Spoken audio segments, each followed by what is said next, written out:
안녕 마밀리들, 마늘입니다. 많은 마밀리 분들께서 고등학교 Q&A를 촬영해달라고 DM으로 요청을 많이 받았어요. 그런데 아직 저도 고등학교에 대해서 잘 모르는 것 같더라고요. 고3이 됐을 때나 아니면은 졸업을 하고 나서 촬영을 하도록 하겠습니다. 한 1년 전쯤에 제가 중학교 Q&A를 찍었어요. 되게 많은 분들께서 봐주시고 도움이 많이 됐다고 하시면서 거기 댓글에다가 약간 고민 같은 것들을 많이 적어주셨거든요. 그리고 저한테 DM을 엄청 많이 보내시더라고요. 이러이러한데 어떻게 해야 될까요? 이런 건 어떤가요? 알려주세요. 이런 식으로. 그래서 오늘 영상 주제는 무엇이냐? 다들 한 번쯤은 해본 신학기 고민 해결해드립니다. 입니다. 제 경험을 바탕으로 그리고 제 생각을 바탕으로 이렇게 짬뽕을 시켜서 조언이라고 하기엔 제가 너무 그건 아닌 것 같고 이렇게 생각해보는 건 어때요? 라고 제안을 해보는 그리고 제가 이렇게 영상을 촬영할 때 영상 촬영 주제에 대한 질문이라든지 영상에 필요한 소스들을 인스타 스토리에 질문하기를 올려서 많이 받아요. 그러니까 제 영상 촬영하는데 조금 도움을 주시고 싶으신 분들은 제 인스타 팔로우 해주시고 스토리 가끔 올라오면 답변도 달아주시고 그러면 감사하겠습니다. 첫 번째 고민. 반에 아는 친구가 한 명도 없는데 어떻게 친해져야 할까요? 괜찮을까요? 이건 사실 제 얘기였어요. 제가 고등학교 처음 입학할 때 반에 친한 친구가 단 한 명도 없는 거예요. 진짜로. 중학교 친구들한테도 얘기를 하고 엄마한테도 얘기를 하고 반에 친구가 한 명도 없다 막 이랬는데 딱 학교에 갔는데 친구들이 생각보다 되게 착한 것 같은 거예요. 저는 그냥 학교 첫날에 조용히 들어가서 아는 친구 없으니까 그냥 조용히 가서 그냥 뭐 핸드폰 조금 하고 친구들 얼굴 좀 둘러보고 하다가 짝꿍이 온 거예요. 짝꿍이랑 짝꿍 중학교 때 친구랑 얘기를 하고 있길래 조금 듣다가 은근슬쩍 껴가지고 꼽사리를 낀 거죠, 어떻게 보면. 그래가지고 아무튼 친해져서 지금까지도 친하게 지내고 있습니다. 중학교는 그래도 초등학교 때 친구들이 비슷하게 올라가는 경우가 많아서 이런 고민이 크게는 없을 거예요. 근데 고등학교는 여기저기서 오거든요, 중학교에 비해서. 그래서 나만 혼자가 아니라는 거, 나만 걱정되는 게 아니라는 거, 이거 아셨으면 좋겠고 말을 걸 수 있는 상황이 왔을 때 그 상황을 놓치면 안 돼요.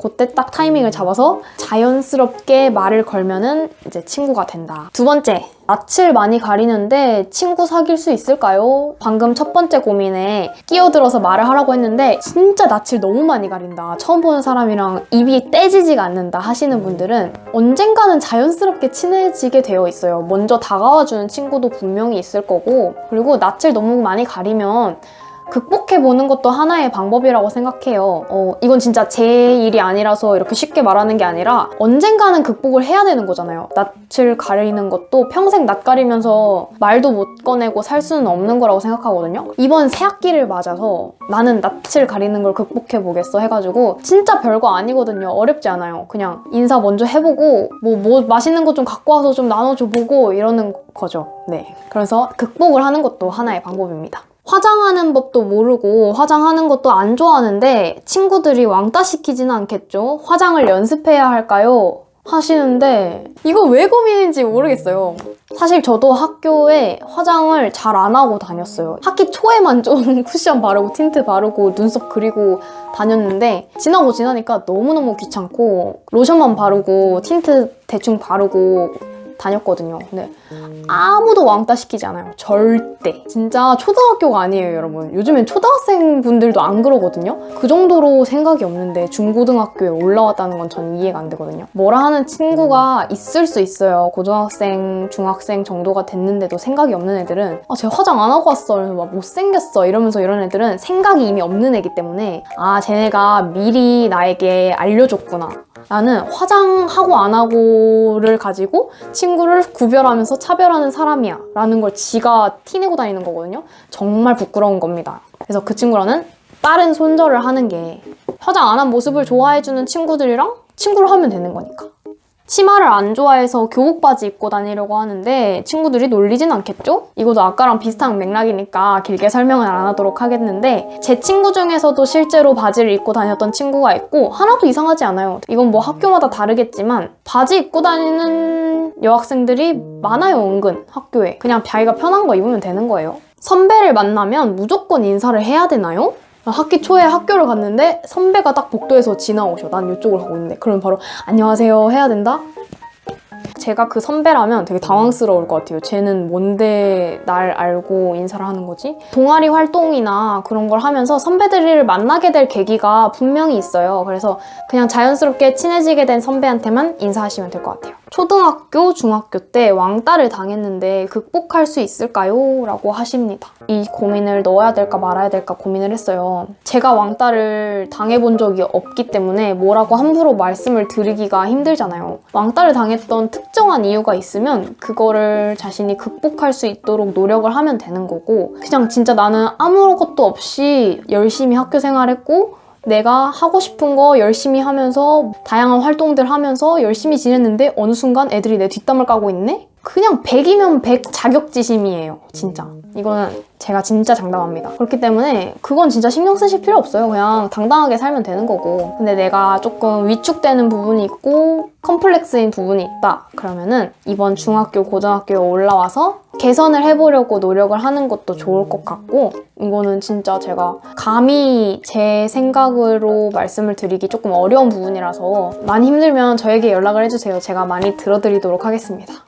고등학교 1학년 시험 많이 어렵나요? 벌써부터 두려워요 라고 하십니다. 어렵죠. 중학교에 비해서 난이도가 올라가죠. 당연히 올라가는데 시험을 내는 스타일이 되게 달라져요. 중학교 때는 뭔가 이 개념에 대한 뭘 이렇게 해서 이걸 묻는다면, 고등학교는 이 개념에 뭐를 가져와서 이거를 또 뭐로 변형을 시켜서 여기서 이거를 물어봐요. 근데 저는 절대 공부를 그렇게 잘하는 편이 아니라서 어떻게 공부를 하라라고 말씀을 드리기는 조금 그렇지만, 공부를 열심히 하면은 성적은 나와요. 당연히. 저는 노력으로 공부하는데 벼락치기로 공부한 친구들이 저보다 훨씬 더 잘 보면 너무 화가 나요. 벼락치기로 공부를 해서 잘하는 애들은 머리가 진짜 좋은 애들이거나 아니면 평소 수업 시간에 진짜 집중 딱 하고 그때 바로 다 외워버리고 다 이해한 친구거나, 꾸준히 공부를 열심히 해놓고서는 아, 나 벼락치기 했어 라고 말하는 경우입니다.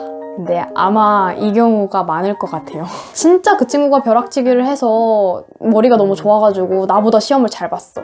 이러면 당연히 부럽죠. 당연히 부럽기도 하고 짜증도 나고 하는데, 머리가 좋은 것도 저는 그 사람의 능력이라고 생각을 해요. 머리가 타고난 것도 능력이죠, 뭐. 계속 꾸준히 노력하는 사람은 못 이긴다고 생각을 해요. 그래서 꾸준히 노력하다 보면은 어느 순간 얘보다 높아져 있을 겁니다. 문제는 재능이 타고난 친구들이 열심히 하면은 진짜 못 따라가겠더라고요. 네. 넘사벽. 이런 느낌? 꿈이 아직 없는데 첫날에 자기소개서 쓸 때 뭐라고 적어야 할까요? 라고 하는데, 학교라는 게 참 그래요. 꿈을 꾸게 해줄 겨를도 안 줬으면서 다짜고짜 꿈을 적으라 그러고 꿈을 향해서 달려가래요. 나는 꿈이 아직 없는데 뭐 어떡해야 돼? 사실 이게 진짜 현실인 것 같아서 너무 슬프긴 하지만, 그 생기부에 꿈 적는 칸이 있어요, 원래는. 근데 저 때부터 2003년생부터 그 꿈이 대학교에 반영이 안 돼요. 관심 있는 분야로 비슷하게 해서 내면 되는 거지 그렇게 고민은 안 하셔도 되고요. 장점이 없는데 자기소개서에 뭐라고 써야 될까요? 이거는 자기소개서 문제가 아니라 자신의 장점을 없다고 하는 건 저는 조금 안타까운 일이라고 생각을 해요. 누구에게나 장점은 있어요. 분명히 있어요. 자존감을 먼저 높이셔야 될 것 같아요. 나를 사랑하고 나는 최고야, 나는 멋있어 하면서 약간 스스로를 칭찬해주면서 내가 그래도 이거 하나는 조금 자신 있다 하는 게 분명히 있을 거예요. 어떻게 보면 이분이 조금 겸손한 걸 수도 있어요. 근데 내가 장점이 있다고 생각하는 건 뿌듯한 일이라고 생각해요. 저도 잘하는 거 되게 많아요.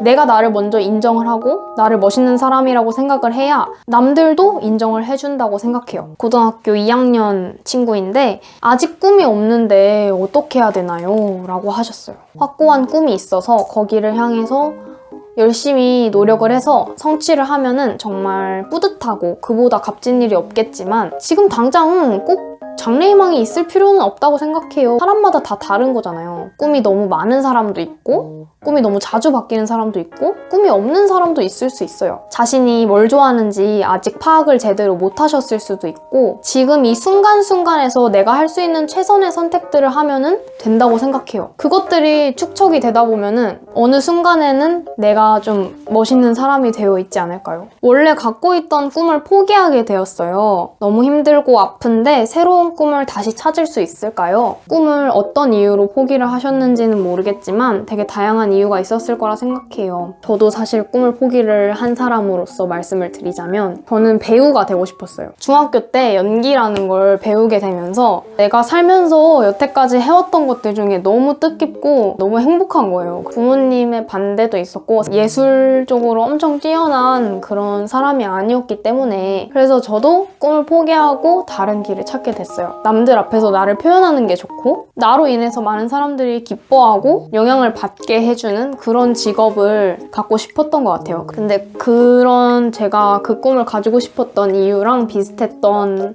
게 아나운서였어요. 고등학교 1학년 초반 때까지는 계속 아나운서를 꿈꿨었어요. 계속 꿈에 대해서 찾아보고 하니까 아나운서랑 연관된 직업으로 방송 쪽으로 관심이 또 있어가지고 그래서 지금 방송 연출가 라는 꿈을 가지게 되었고 정리를 해드리자면 포기했던 그 꿈을 자신이 왜 꾸게 되었는지 많이 생각을 해보시고 느낌은 다르겠지만 비슷한 직업을 찾고 그 직업을 많이 알아보다 보면은 또 하나 정도는 내가 관심 있는 부분이 분명히 있을 거예요. 저도 그냥 방송 연출가가 아니라 내가 연기를 못하면 약간 대리만족이라도 하자 이런 느낌으로 웹드라마 연출을 하고 싶어가지고 내가 원했던 직종이랑 가깝게 있을 수 있으면 좋잖아요. 대안을 스스로 많이 찾아보시는 게 가장 좋을 것 같습니다. 고1 때 성적이 엄청 낮았는데 고2 때 성적을 올리기엔 너무 늦었겠죠? 현실적으로 말씀을 드리자면 힘들긴 할 것 같아요. 엄청 하위권이면 사실 올라가기가 힘들어요. 너무 뛰어넘어야 할 아이들이 위에 많기 때문에 진짜 딱 2년만 고생하자라는 마음으로 미친 듯이 공부만 하면은 안 될 건 없다고 또 생각을 합니다. 학급 임원을 도전하고 싶은데 될 수 있을까요? 당연히 될 수 있죠. 전교 임원도 아니고 학급 임원은 나가보고 이번 학기 때 안 되면 다음 학기 때 하면 되는 거고 그렇게 어렵지 않습니다. 중학교 학급 임원이라고 뭐가 다르지 않습니다. 초등학교랑. 정교회장이 하고 싶은데 1학년 때부터 어떻게 하는 게 좋을까요? 아는 분들도 계시겠지만 제가 중학교 3학년 때 정교회장을 했었어요. 그냥 바르게 생활하면 될 것 같아요. 일단 절대 하면 안 되는 것들은 학교폭력의 가해자가 되면 안 되고요. 선도에 단 한 번도 끌려가면 안 되고요. 술, 담배 당연히 하면 안 되고요. 이 4개만 해도 출마는 할 수 있어요. 착하게만 살면 되는 거니까 되게 쉽거든요. 근데 관건은 뭐냐면 평판이 좋아야 돼요. 뭔가 확 뜨는 포인트가 있으면 되게 좋아요. 제가 조금 팁을 드리자면 같은 학년인 친구들은 다 자기 친구들 뽑기 바쁘거든요. 1학년이랑 3학년을 노려야 돼요. 선거 유세도 저랑 같은 학년은 한 번도 안 돌았어요. 잘 보일 수 있는 포인트나 계기가 있으면 되게 좋고 그냥 바르게만 살아도 반은 먹고 들어가는 겁니다. 잠이 진짜 많고 체력도 없는데 수업 시간에 졸지 않는 법 있나요? 있나요? 절 좀 알려주세요. 제가 딱 이거거든요. 제가 초등학교 때는 단 한 번도 졸았던 적이 없는데 중학교 후반에 조금 졸더니 고등학교 오니까 너무 피곤한 거예요. 왜 이렇게 피곤한지 모르겠어. 졸린 건 이길 수가 없어. 그냥 자야 돼요. 중학교 때 심하게 싸운 친구랑 같은 반이 됐어요. 어쩌면 좋죠? 이거 참 고민입니다. 근데 차라리 손절할 정도로 싸운 거면 다행이에요. 그냥 말 안 섞고 다른 친구들끼리 각자 놀면 되는 거니까 괜찮은데 약간 어색한 사이다. 그냥 오히려 아무 일 없었다는 듯이 지내는 게 가장 편할 것 같아요. 싸운 거잖아요. 일방적으로 한 사람이 한 사람을 괴롭힌 게 아니라 둘이 같이 싸운 거니까 친해질 것까진 없지만 그냥 할 얘기 몇 마디 하는 정도는 그 정도로만 지내면 될 것 같습니다. 마지막 질문입니다. 드디어. 학원 쌤들은 동아리 하는 걸로 시간 뺏기지 말고 그 시간에 한 등급을 더 올리라고 해요.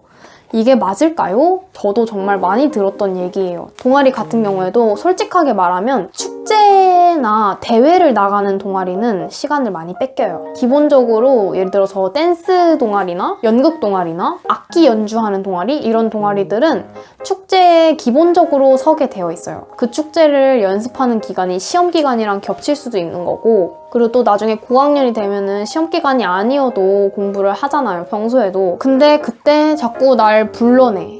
그러면 이건 조금 스트레스를 받을 수 있거든요. 오히려 동아리는 내가 즐기려고 하는 건데 중학교 때는 그냥 하고 싶은 동아리 들어가시는 걸 정말 추천합니다.